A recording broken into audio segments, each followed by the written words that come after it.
반드시 이렇게 사연을 보내게 되는 날이 오기를 바라고 있었거든요. 저는 지금 유통업 계열의 회사를 운영 중인데 곧 새신랑이 됩니다.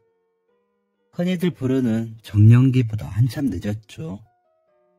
솔직히 결혼은 포기하고 살았습니다. 열심히 일하면서 낙이라고 해봤자 하나뿐인 동생네 먹을 것 보내주고 조카들 장난감 사주는 게 다였거든요. 그런데 색시될 사람이 일단 너무 좋은 사람이고 장인어른이 너무 좋은 분이라 아무래도 제가 장가를 무진장 잘 가는 것 같습니다. 그래서 이렇게 자랑하러 사연을 보내봅니다. 사실 저와 장인어른 사이에는 오래전 인연이 있었거든요. 저는 아주 어린 시절은 잘 기억이 나질 않습니다.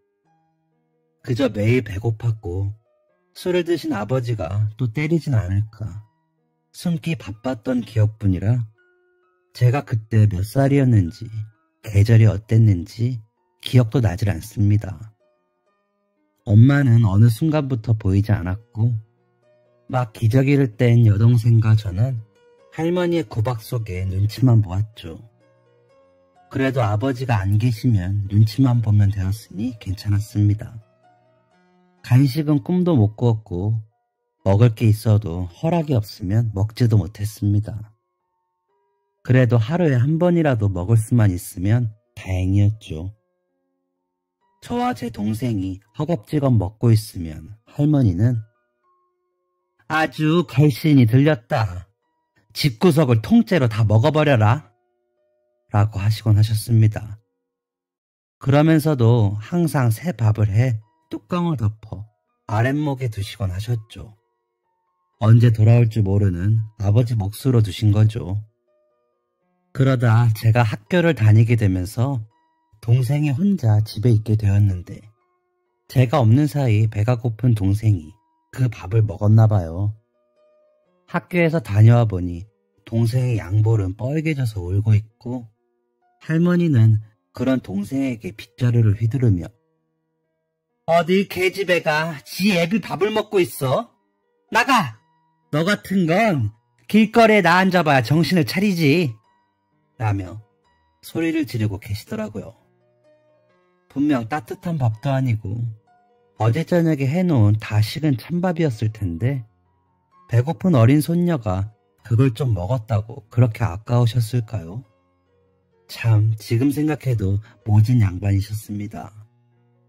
그때는 그런 할머니가 얼마나 밉던지. 할머니나 나가요. 할머니 때문에 엄마도 나갔잖아. 할머니 아니면 엄마 올 거야. 할머니가 가! 라고 소리치고는 동생 손을 잡고 놀이터로 도망가 숨어 밤늦도록 있었습니다. 다른 아이들이 모두 집으로 돌아가 텅 빈 놀이터에서 동생을 끌어안고 얼마나 울었는지 모릅니다. 두 아이 행색이야 말할 것도 없이 엉망이었죠. 학교에 다니고 보니 다른 애들은 어쩜 그렇게 좋은 옷들을 입고 오는지 너무 창피했습니다. 하지만 집에는 저희들의 옷차림에 관심 있는 어른은 아무도 없었습니다. 며칠에 한 번 집에 오는 아버지는 저와 제 동생이 조금만 못마땅해도 애를 드시곤 했는데 곁에서 할머니는 더 부추기곤 하셨습니다. 잘한다. 어른 무서운 줄 알아야지. 더 때려라. 저것들이 살만하니까 우는 소리도 낸다. 아주 찍소리도 못 내게 때려라. 라면서 저희는 맞아야 한다고 하셨죠. 그 이유는 아직도 모릅니다. 8살, 4살짜리 아이들이 온몸에 멍이 들고 밥도 제대로 먹지 못할 만큼 잘못한 게 뭔지 궁금하기만 합니다. 이제는 두 분 다 고인이 되셨기에 물어보지도 못하고요. 그때는 차라리 둘 다 고아원으로 가고 싶다는 생각만 했습니다. 동네 슈퍼 아주머니께서 저희를 보시면서 에휴, 차라리 고아원에나 보냈지. 애들이 저게 뭐야? 라고 하신 얘기를 듣고는 고아원이 어디 있는지 알아보기도 했었거든요. 하지만 고아원도 아무나 갈 수 있는 곳이 아니었는지 저희는 계속 할머니와 아버지 아래에서 자랐습니다. 제가 중학교에 들어가고 얼마 안 되어 할머니가 돌아가시고는 저희 남매는 눈치를 덜 받고 그나마 집에 있는 쌀과 김치로 밥은 해먹게 되었습니다. 반찬은 김치밖에 없어도 밥은 먹을 수 있었죠. 도시락도 김과 김치가 다였어도 싸갈 수 있었고요. 아버지는 정말 그 정도만 딱 사놓으셨는데 할머니가 돌아가시고는 더 이상 저희를 때리지 않으셨습니다. 그저 전보다 더 가끔 집으로 와 생활하라며 10,000원, 20,000원씩 놓고 가실 뿐이었죠. 얼굴을 볼 일도 거의 없어졌습니다. 한 달에 단 2번만 들어오실 때도 있어서 저희는 준비물은커녕 기본적인 학용품도 없어 보다 못한 학교 선생님들이 챙겨주시곤 하셨습니다. 뭐라도 챙겨가야 하는데 정말 하나도 못 챙겼으니까요. 그래도 저와 동생은 좋았습니다. 구박 안 받고 안 맞고 집에서 편하게 있을 수 있는 게 얼마나 다행인지 알았으니까요. 그 정도가 다행이었다는 게 믿어지시나요? 정말 불행이라는 놈이 저와 제 동생만 따라다니는 것 같았습니다. 낳아준 부모에게조차 사랑을 받지 못하는 사람으로 태어난 걸 보면 틀린 소리도 아니었던 건 맞죠. 그렇게 동생과 저만 한 하늘에 있는 것처럼 지냈습니다. 어디에 있는 줄도 모르는 엄마와 한 달에 2번 들리듯 오는 아버지이다 보니 동생과 저는 서로 더 의지하게 되었죠. 엄마나 아버지의 친척들도 없는 건지 어릴 때부터 본 적이 없고요. 돈이 없다 보니 같은 반 친구들과 어울리는 것도 저희에겐 사치였습니다. 그래서 그저 학교에 있지 않을 때는 거의 모든 시간을 동생과 보냈습니다. 배가 고파 올 때도 서로에게 의지해 부둥켜 안고 잠이 드는 밤이 많았습니다. 그러다 중2쯤 되었을 때 어느 날 집에 돌아와 보니 동생이 울고 있기에 왜 그러냐고 물었죠. 그랬더니 오빠, 나 달리기 반대표로 뽑혔는데 내일 운동회 날 신으려고 운동화 빨아서 말려놨는데 바닥이 뜯어졌어. 어떻게 해? 라며 더 크게 울더라고요. 그래서 보니 정말 밑바닥이 뻥 뚫린 운동화를 들고 있더라고요. 말이 운동화지 하얀 실내화를 신고 다녔는데 약하다 보니 뜯어졌던 것 같습니다.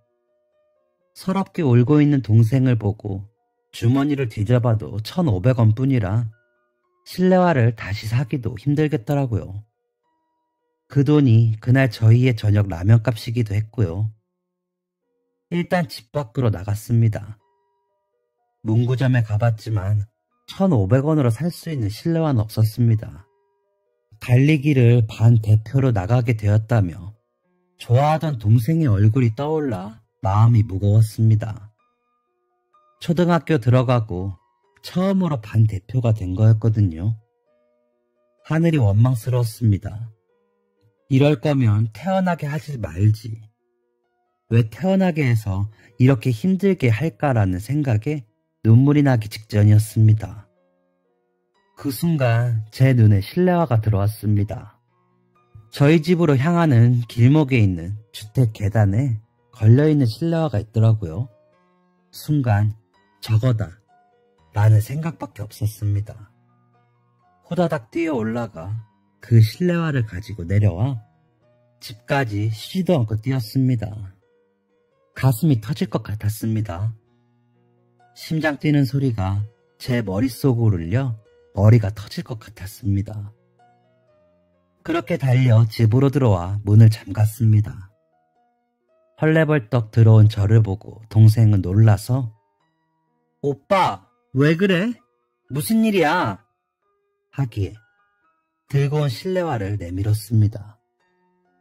깜짝 놀라는 동생에게 이거 저 아랫집에서 빌려왔어.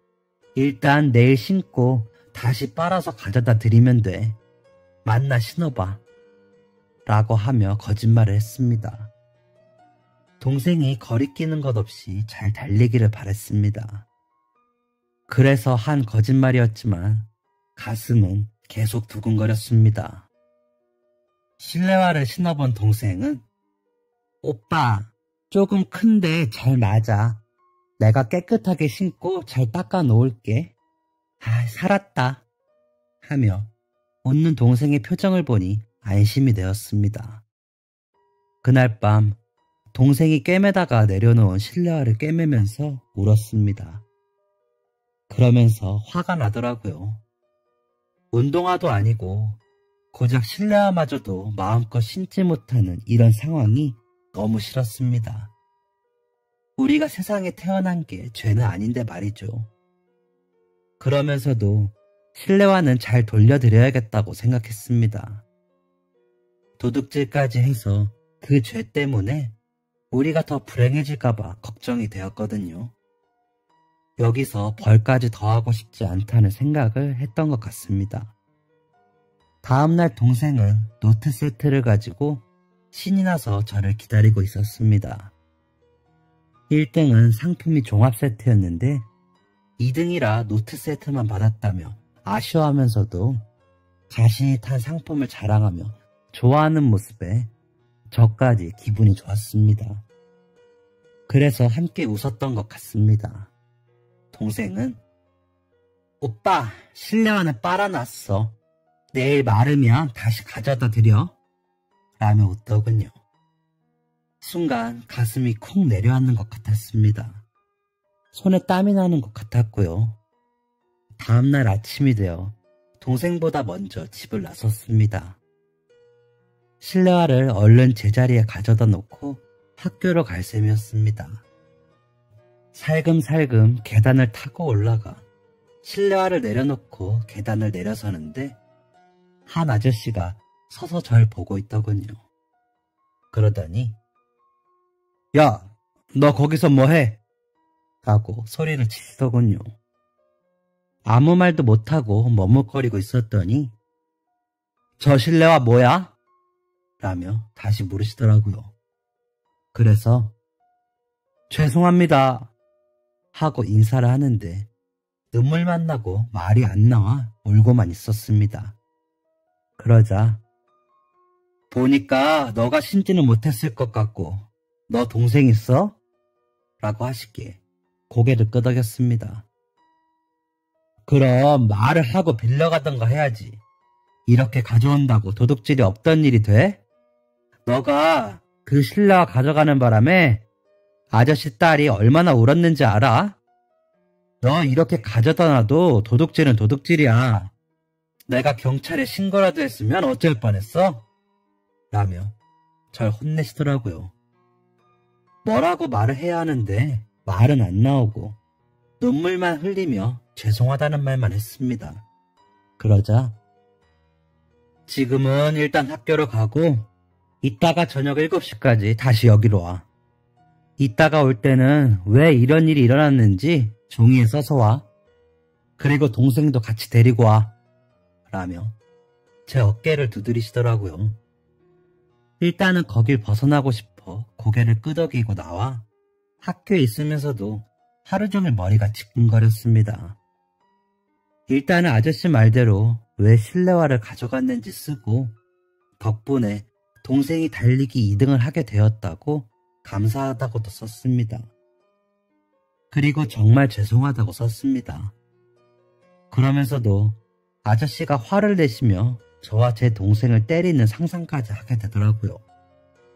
아버지한테 맞던 것처럼 맞을 수도 있다고 생각을 했습니다.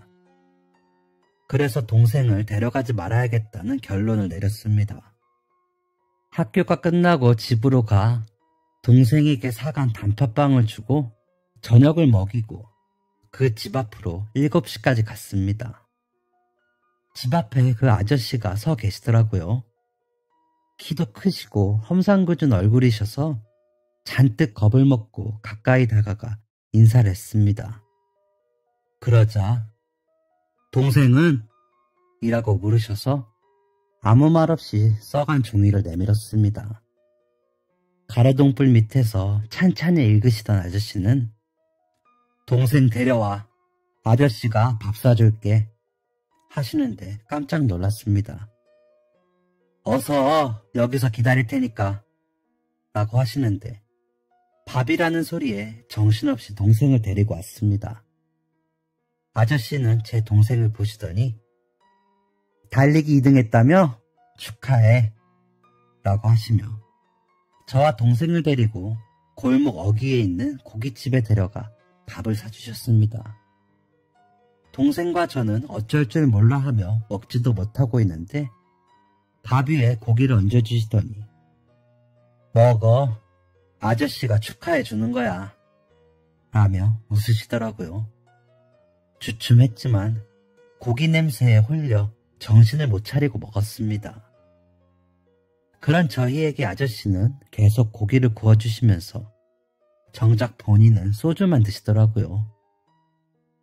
배가 터지게 먹는다는 게 어떤 건지 그날 처음 느껴봤습니다. 그렇게 먹고 배가 차고 나니 부끄러워지더라고요. 그래서 아저씨 눈치를 보고 있는데 아저씨는 계산을 하시더니 가자 하시면서 저희를 데리고 시장으로 가셨습니다. 그러시더니 음식 몇 가지를 사시고 신발 가게에 들어가시더니 너희 발 사이즈가 어떻게 되니? 하시면서 신발을 고르시더라고요. 아니에요. 저희 오늘 밥 사주신 것만으로도 너무 감사해요. 라고 거절을 하는데도 골라. 어서. 곧 날씨 추워지는데 그렇게 슬리퍼만 신고 다닐래? 라며 웃으시더라고요. 동생은 눈치를 보더니 신이 나서 신발 하나를 고르더라고요. 저는 머뭇대며 고르지 못했더니 야, 이걸로 해 그럼. 얘 발에 맞는 걸로 주세요. 하시더라고요. 그러시더니 휙하니 가게에서 나와 앞서 걸어가시더라고요. 동생과 저는 새 신발을 신고 아저씨 뒤를 묵묵히 따라 걸었습니다. 아저씨 집 앞에 도착해서야 멈추신 아저씨는 여기서부턴 너희들끼리 갈 수 있지? 하시면서 제 어깨를 짚으시더니 힘내. 다 잘 될 거야. 그래도 동생은 너뿐이다. 이거 가져가서 먹고 너무 배고프면 또 아저씨 찾아와. 라며 웃으시더니 안으로 들어가셨습니다. 집으로 돌아오는데 오빠, 저 아저씨 어떻게 알아? 라고 묻는 동생에게 뭐라고 할 말이 없어. 그냥 고마운 사람이라고 말을 하곤 말았습니다. 그리고 집에 들어섰는데 누군가 와 있는 흔적이 있더라고요. 아버지가 오신 줄 알고 잔뜩 긴장을 하고 문을 열었는데 엄마였습니다. 제 기억 속에 엄마보다 나이가 들긴 했지만 분명히 엄마였습니다.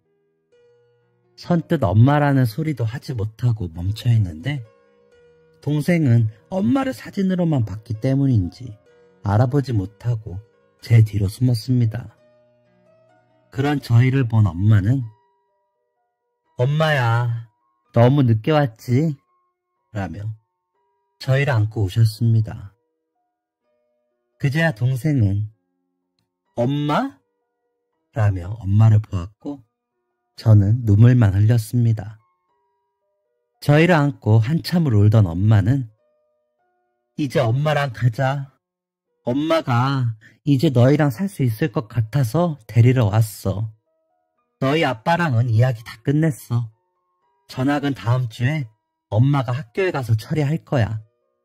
그동안은 너희 필요한 짐도 싸고 하면서 당분간 여기서 지내자. 라며 저희의 얼굴을 만지고 또 만지셨습니다. 그날 밤은 엄마를 끌어안고 잠이 들었습니다. 아침에 눈을 떠서는 혹시나 엄마가 없을까봐 마당에 화장실까지 뒤질 정도였습니다. 아침에 일어나 아저씨가 사주신 음식으로 밥을 먹으면서도 신발을 신고 나서면서도 아저씨께 해야겠다고 결심했던 감사 인사는 까맣게 잊어버렸죠. 엄마와의 시간이 너무 꿈만 같아서 제가 그 감사함을 깜빡했던 거죠. 그러면 안 되는 건데. 그 지긋지긋한 집을 떠날 수 있다는 사실에 너무나 들떠 있었던 것 같습니다. 전학 처리까지 마무리하고 그 집에서의 마지막 밤이 돼서야 아저씨가 떠올랐습니다. 그래서 아저씨께 편지를 썼습니다. 너무 감사했다고. 그리고 죄송했다고 쓰며 엄마가 돌아오셔서 이사를 가게 되었는데 꼭 좋은 사람이 돼서 은혜를 갚겠다고 썼습니다. 그리고 잠이 들기 전 아저씨 우체통에 넣고 와서 잠이 들었습니다. 저와 동생의 짐은 굉장히 적었습니다. 새 신발 2켤레와 그간에 입던 옷뿐이었으니까요. 옷이라고 해봤자 2~3벌씩이었고요. 그렇게 그 동네와의 인연은 끝나게 되었습니다. 엄마를 따라 이사를 간 곳은 그 동네와 꽤나 멀었습니다. 엄마는 식당을 여셨는데 식당에 딸린 방을 개조해 저희가 지낼 수 있도록 만들어 놓으셨더라고요. 샤워도 할 수 있게 해놓으셔서 저와 동생은 저녁에 머리를 감고 자는 것도 해볼 수 있게 되었습니다. 엄마가 장사로 버는 돈은 저희 세 식구가 굶지 않을 정도는 되었던 것 같습니다. 저는 그것만으로도 감사했습니다. 엄마는 생선 조림을 파셨는데 그 덕분에 저와 제 동생은 생선을 실컷 먹어볼 수 있었습니다. 눈치 보며 먹고 김치에 밥만 넣고 먹던 아이들이라 매일이 진수성찬 같았죠. 엄마를 만난 후에는 매일이 행복했습니다. 그 행복이 달아날까봐 걱정도 되었지만 엄마는 그런 저의 마음을 아시는지 안심시켜 주시려고 노력하셨습니다. 매일 아침 사랑한다고 안아주시기도 하고 수시로 저와 제 동생이 있는 장에 와서 들여다보시기도 하시고요. 외출도 거의 안 하셨습니다. 동생은 제법 공부를 잘했습니다. 다른 애들처럼 학원을 다니는 것도 아니었는데 잘하더라고요.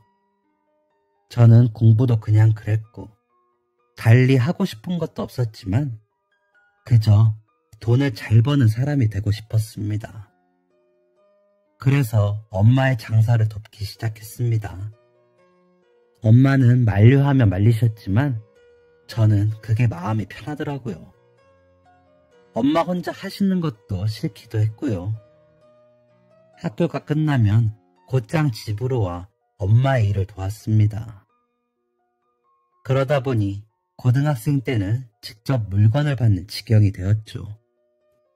납품을 하던 기사님과 친해져 이야기를 들어보니 유통 쪽 마진이 좋더라고요. 게다가 분점이 있는 가게를 하나 따서 납품이 되기만 하면 더 많이 남게 되고요. 그래서 학교를 졸업하고 그쪽 일을 배워보자고 생각했습니다.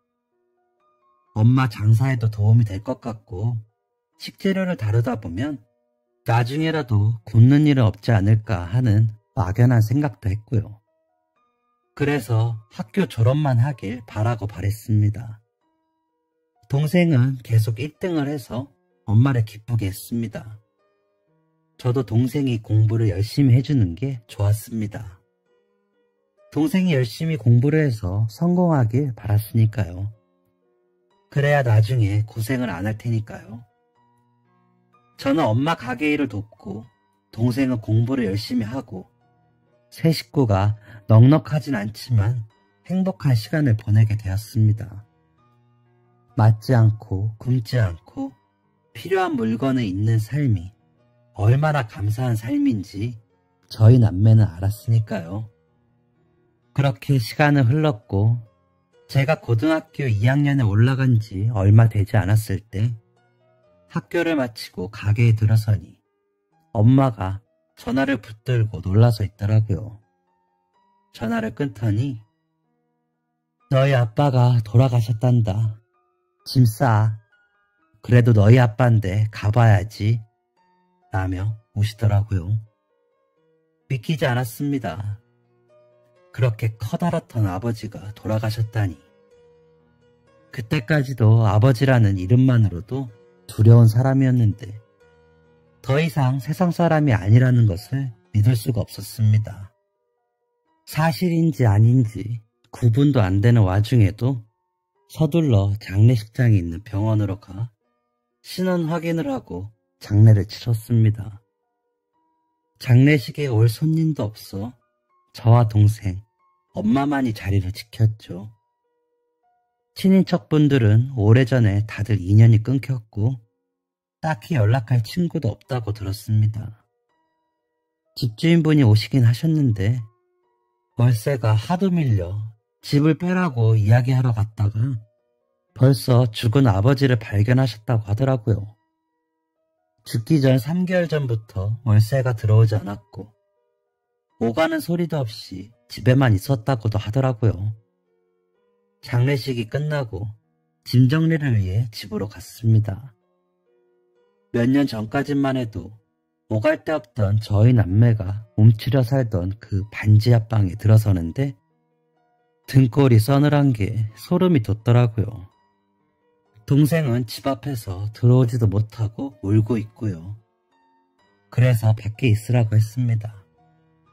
저와 엄마가 얼른 해치우자 싶어 집을 치우는데 가구라고는 원래도 있지 않은 집이었고 옷가지도 얼마 없어 늘어선 술병만 대여섯 번 드나들며 치웠습니다.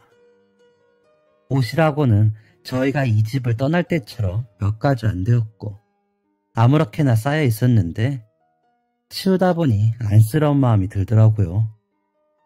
가난을 벗어나려는 의지조차도 없었던 한 사람의 마지막이 너무나 쓸쓸하게 느껴져서요. 장례식장에서도 나지 않던 눈물이 나더라고요. 그런 저를 보시던 엄마도 너는 그렇게 살지 마. 나도 그렇게 이가 갈리던 인간인데도 이렇게 되니 안쓰럽긴 하다 라며 우시더라고요. 방을 치우다 보니 베개 밑에 봉투에 86,700원이 들어있는 것을 발견했습니다. 아버지 마지막 전재산이 그거였나 봅니다. 통장도 뭐도 아무것도 없더라고요. 장례 비용으로 돈이 많이 들었는데 집 보증금 남은 거랑 하면 되겠다는 생각이 드는 게 아버지에 대한 애정은 거기까지인가 싶기도 했습니다. 그러다 문득 그 아저씨가 떠올랐습니다. 세상이 저희 남매를 버렸다고 생각했을 때 저희의 손을 잡아준 유일한 사람이었던 그 아저씨가 왜 그때서야 생각이 났는지 죄책감이 올라왔습니다. 그 어린 시절 아저씨를 만나러 가던 그 길에 다시 선 것처럼 가슴이 쿵쾅거렸습니다. 어느 정도 정리가 되고 엄마께 잠깐만 다녀온다고 말을 한 뒤 그 아저씨네 집 앞으로 갔습니다. 그때 사주신 신발은 어느새 다 헐어서 집 어딘가에 있는데 그때 그 고마움은 헐지 않고 생생했습니다. 계단을 올라가면서 손에 쥔 비타민 상자가 몇 번이고 미끄러질 뻔할 정도로 손에 땀이 났습니다. 문 앞에 서서 바지에 그 땀을 몇 번을 닦고서야 문을 두드렸습니다. 늦은 시간이라 아저씨가 나오시진 않을까 기대했지만 할머니 한 분이 나오시더라고요. 그래서 그 아저씨의 모습을 설명하며 이 집에 사시는 분이 아니시냐고 물어봤더니 내가 여기 이사 온 게 아직 1년이 안 됐어. 전에 살던 사람인가 보네. 라고 하시며 들어가시더라고요. 허탈하기도 하고 아쉬운 마음이 들어 한동안 그 집 앞을 떠나지 못했습니다. 하지만 집 앞에 기다리고 있을 동생과 엄마 생각에 다시 얼른 돌아가 집으로 돌아왔습니다. 그렇게 아저씨를 못 찾게 된 것이었습니다. 그리고 다시 돌아와 제 생활을 하면서도 가끔 아저씨가 생각이 났습니다. 그러면서 시간은 흘렀고 저는 졸업을 하고 바로 군대에 갔습니다. 해병대에 자원해서 갔는데 엄마는 가서 남자가 돼서 오라며 기특해 하셨습니다. 동생은 계속 공부를 열심히 했는지 성적이 좋다며 편지를 보내곤 했습니다. 의대에 가서 의사가 될 거라는 다짐을 적은 그 편지를 읽는 순간이 제게는 군대에서 누리는 큰 기쁨이었습니다. 저는 얼른 제대를 해서 돈을 벌어 엄마와 동생을 위해 살겠다는 다짐을 매일 했습니다. 제대를 하고는 엄마 가게에 납품하시는 분의 소개로 다른 유통업체에 취업을 했습니다. 사장님께서 나이가 좀 있으신 분이셨는데 자녀가 없으셔서 그런지 직원들을 엄청 아끼시는 분이셨습니다. 사모님께서도 직원들 밥을 직접 해주시면서 챙기시는 분이시라 정이 가서 엄청 열심히 일했습니다. 사장님은 그런 저를 기여하신 건지 저를 데리고 여기저기 거래처를 돌기도 하시면서 일을 가르쳐 주셨습니다. 그렇게 저의 20대는 열심히 일하며 지나갔고 동생은 저에게 얘기했던 것처럼 의대에 가 바쁜 날들을 보냈습니다. 엄마의 가게는 꾸준히 손님이 늘면서 알바생을 쓰셔야 하는 정도가 됐고요. 그 덕인지 제가 31살이 될 때는 방 2칸짜리 작은 아파트를 사서 이사도 했습니다. 대출을 받기는 했지만 집다운 집에 이사를 가던 그날 세상이 다 제 것이 된 것 같았습니다.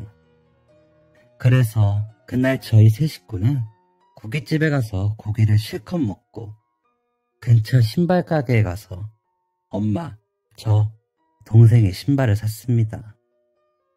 그렇게 하면 예전의 그날처럼 더 행복한 일들이 저희를 기다릴 것 같았거든요. 그 아저씨가 그렇게 저희에게 베풀어 주신 은혜가 저희를 행복하게 해준 것처럼 말이죠. 저는 그 아저씨 덕분에 저희의 불운이 끝나고 엄마가 돌아왔다고 믿었었거든요. 그래서 잊지 못하고 더 고맙고 그리웠습니다.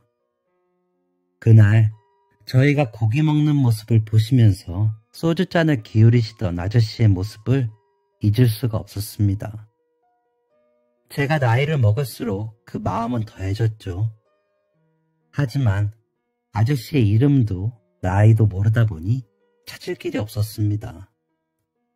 그 실내화의 주인이 누군지만 알았어도 찾아볼 수는 있었을 텐데 하는 아쉬움도 컸죠.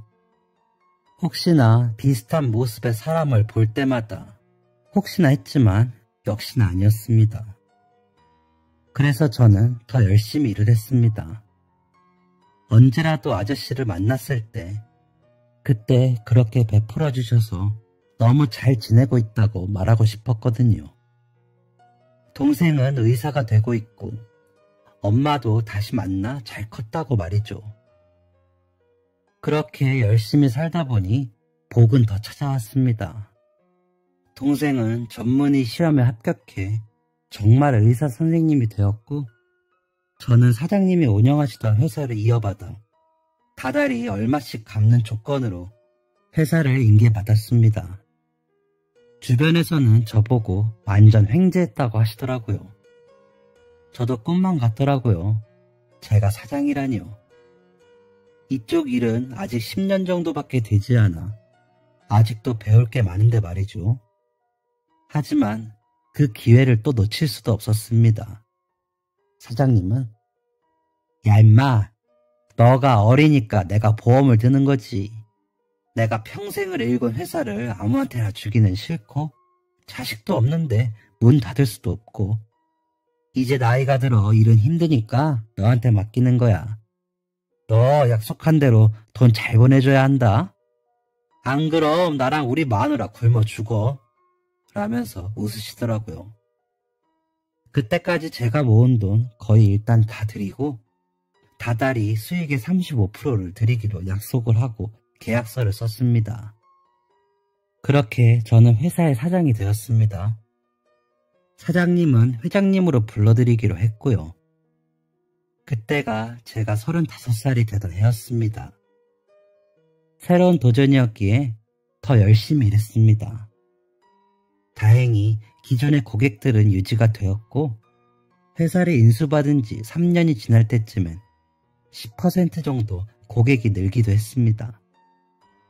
그러다 신생 프랜차이즈 회사와의 계약이 체결되며 수익률은 전년 대비 30% 이상이 늘게 되었습니다.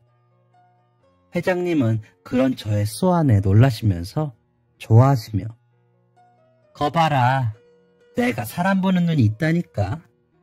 너 약속 어기지 마라 라면서 웃으셨습니다. 어려운 일이 생기면 나서서 해결해 주시면서 괜히 꽁돈 얻으시는 것처럼 그러시는 회장님께도 평생을 잘해야겠다고 생각했습니다. 저희 회장님이 아니면 지금의 제 회사는 없었을 테니까요. 제가 성실해서 좋다고 하시지만 아무리 그래도 쉬운 일이 아니셨을 텐데 흔쾌히 회사를 맡겨주신 감사함을 어떻게 잊겠습니까? 그리고 그 이듬해 동생은 짝을 만나 결혼을 했습니다.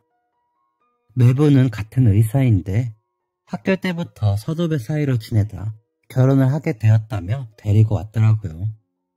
다행히 동생 시집 가는데 부족하지 않게 해줄 수 있어 감사했습니다. 그런데 엄마는 얘 동훈아, 이제 너도 장가갈 생각 좀 해라. 너는 언제 갈래? 라며 아쉬워하셨습니다.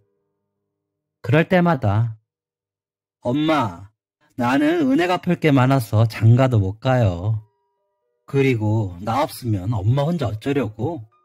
하며 웃어 넘기곤 했죠. 저는 그저 그렇게 돈 벌고 일만 해도 괜찮았습니다. 진짜 좋았습니다. 그런데 자주 오가던 거래처 직원이 저에게 발렌타인데이라면서 초콜릿을 주더라고요. 의뢰이 주는 간식이라고 생각했는데 편지가 있어 보니 사장님, 저랑 저녁 좀 먹어요. 왜 그렇게 눈치가 없어요? 내일 저녁 저희 회사 앞에 고깃집에서 기다릴 테니까 꼭 나오셔요. 올 때까지 기다릴 거예요. 라고 쓰여 있더라고요.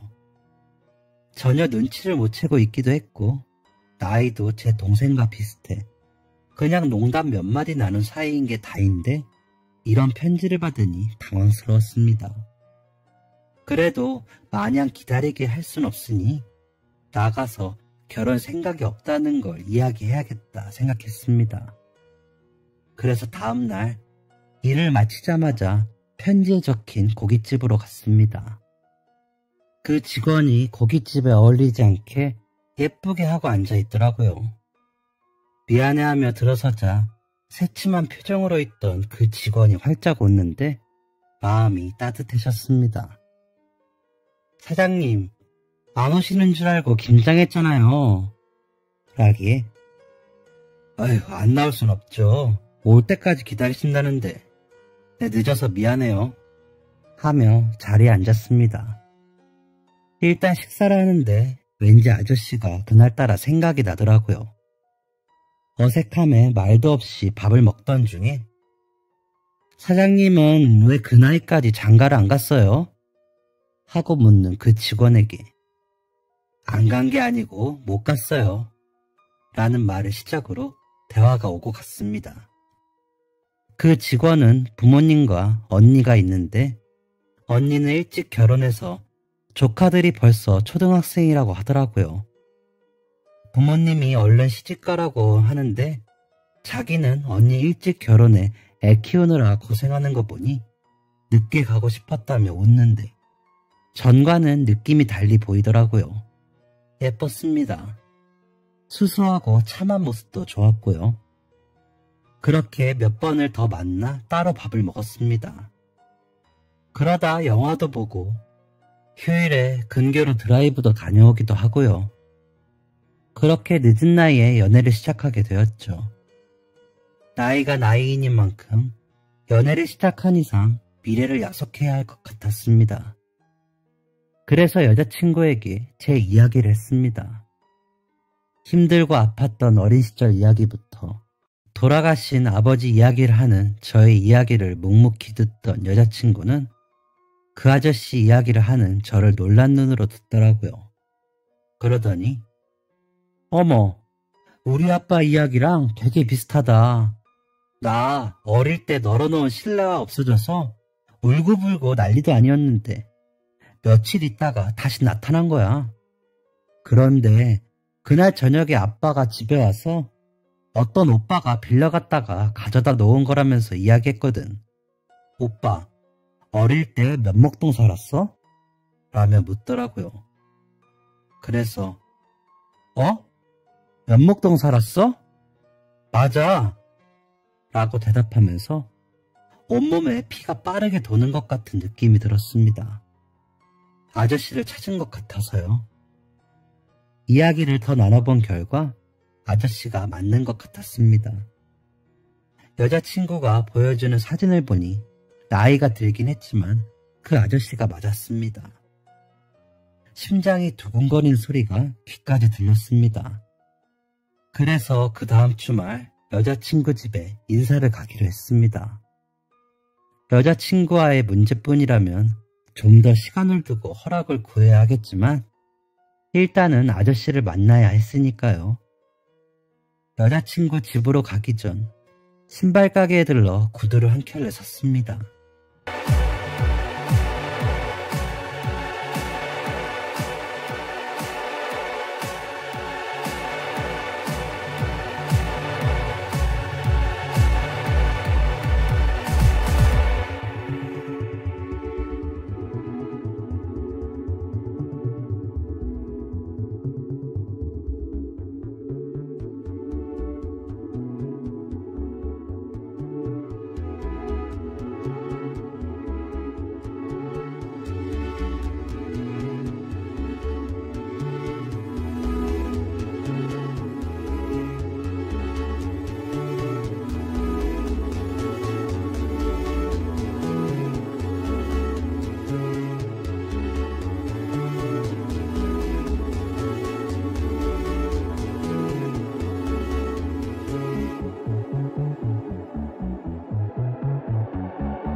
사이즈는 여자친구에게 물어보았기에 마음에 드시기만을 바랬습니다.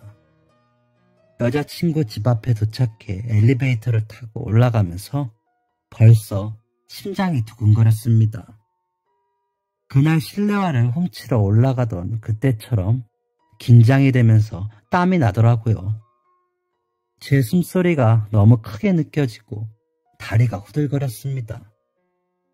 마침내 집 앞에 도착해 문이 열리고 저를 맞아주시는 아저씨를 보는 순간 엎드려 절을 했습니다. 맞았습니다. 저에게 호통을 치시면서 밥까지 챙겨 먹이셨던 그 아저씨가 맞았습니다. 제 발이 시릴까봐 신발을 사주시던 그 아저씨가 맞더라고요. 절을 하면서 이제야 찾았습니다. 아저씨, 감사해요. 라며 울자. 일어나, 일어나. 내가 우리 애한테 이야기 듣고 얼마나 놀랐는지 몰라. 고맙다. 이렇게 잘 자라주어 고마워. 하시며 절 일으키시는데 와락 안고 펑펑 울었습니다. 그런 저를 그저 꼭 안아주시며 제가 진정될 때까지 기다려주시더라고요. 그때는 저보다 훨씬 크셨는데 다시 만난 아저씨는 저보다 작아지셨더라고요. 그래도 그 품에 안겨 울었습니다. 겨우 진정을 하고 사간 신발을 드리고는 이게 제가 드리는 첫 번째 신발입니다. 앞으로 아저씨 신발은 제가 다 사다 드릴게요. 저 이제 그 정도는 할 수 있어요. 라며 웃었습니다. 그러자 그래 고맙다. 그리고 이제 아저씨 아니지. 라며 웃으시는데 너무 뿌듯하더라고요. 그래서 네 아버님 하면서 저도 같이 웃었습니다. 그 후로는 자주 찾아뵙고 고기도 같이 먹고 회도 먹고 낚시도 하고 등산도 가고 했습니다. 여자친구는 아니 아빠한테 남자친구를 뺏겼어. 단둘이 데이트도 못해?